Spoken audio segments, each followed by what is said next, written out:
Para pejuang Palestina dari berbagai sayap militer terus melakukan perlawanan terhadap pasukan Israel dalam pertempuran di jalur Gaza. Di antaranya adalah Brigade Al-Quds yang sampai kini melancarkan serangan-serangan terkoordinasi ke posisi pasukan Israel. Terbukti lewat video yang beredar di media sosial Telegram menunjukkan prajurit Brigade Al-Quds sedang mempersiapkan serangan roket ke posisi tentara Israel pada Senin 1 April 2024. Dalam rekaman tampak sejumlah pejuang Al-Quds menghujani roket salvo ke wilayah Sderot dan pemukiman Gaza yang diduduki tentara IDF. Serangan ini diklaim tepat mengenai sasaran serta timbulkan sejumlah ledakan di wilayah tersebut. Namun tidak ada rincian pasti soal total korban jiwa imbas serangan ini. Sejak video ini beredar, beragam komentar dituliskan warganet.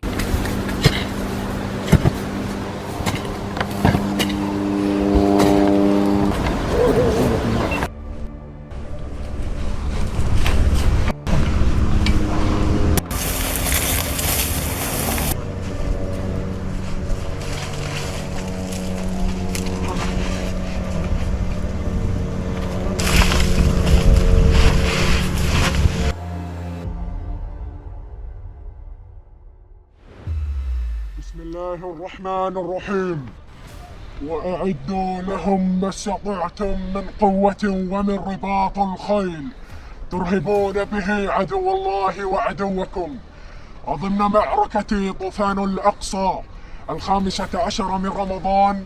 سرايا القدس قوة الصاروخية تعيد تجهيز رشقات صاروخية مباركة وتهديها إلى شعبنا الفلسطيني الصابر الصامد المرابط في قطاع غزة وإلى محور المقاومة راية القدس لواء الشمال القوة الصاروخية.